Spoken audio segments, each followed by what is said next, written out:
Atos omongane.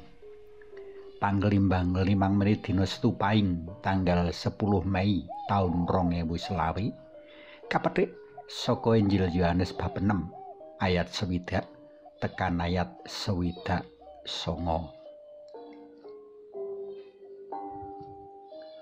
Ora saben omongan penak dirungu ing kuping lan pekoleh diresepake ing ati. Ora penak mergo nocok ati, ora penak mergo angel digagapi nalar, utawa ora penak marga ora gathuk ing panemu. Sajake model-model omongan kaya mengkene iki kang disebut atos omongane. Njur kepriye carane supaya ora ketaton mring omongane liyan kang atos? Prayoga nyalarasake karo kahanan sing ngajak ngomong. Umpamane wae nanggapi omongan atos kanthi sikap guyon. Ki Dalang Sena Suwargi, Ki Sehono utawa Den Bagus Ngarsa contone. Priyantun-priyantun mau bisa ngowahi tembung-tembung kang atos nyelekit dadi geguyonan kang gayeng kebak panglipur. Santo Yohanes ing waosan dina iki nyritakake para pendherek dalem Gusti kang padha mundur saka paguyuban para murid-murid dalem ninggalake Gusti Yesus. Pawadane pangandika dalem Gusti Yesus kaanggep atos. Lah piye ra atos? Mangsa wong dikon mangan salira dalem Gusti lan ngombe rah dalem. Kuwi rak kanibal, mangan manungsa, dosa. Wong-wong mau ora bisa nampa pangandika dalem kang kaanggep aneh, kepara kaanggep ngaya-wara.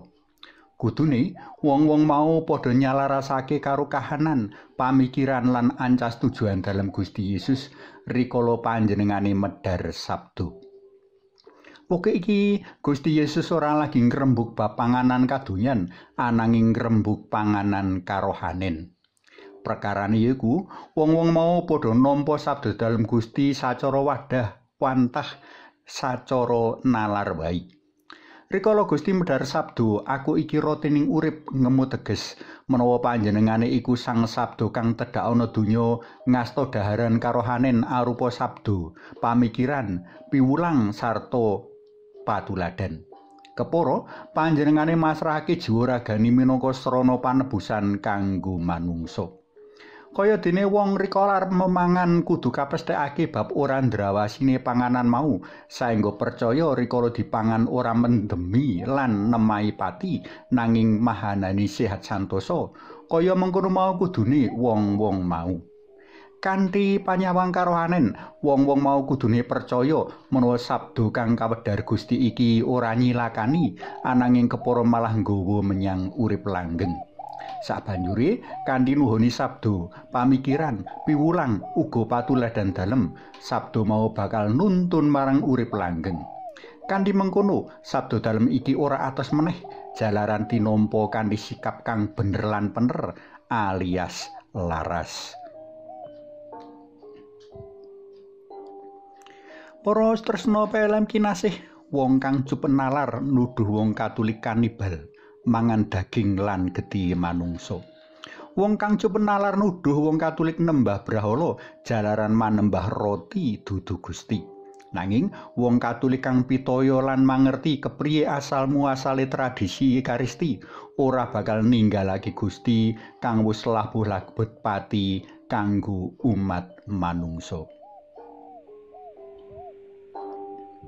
Suwawi sami munjuk kunjungan dalam Yang Rama so Yang Putra tuwin Yang Roh Suci. Amin. Gusti Yesus sang sumber gesang langgeng, kawula mujus manuwun awit kepareng asrah pitados manunggil nyawiji sareng para murid dalem ing salebeting pasamuan, enggo kepareng berjuang ngayati iman kapitayan mring paduka ing gesang sadinten-dinten. Mugi kawula boten minger mingkuh saking paduka. Panjenengan kawula puji lan huraken sareng Yang Rama lan Yang Roh Suci sakmenika sarta sak lami-laminipun. Amin. Kunjungan dalem Yang Rama so Yang Putra tuwin Yang Roh Suci. Amin.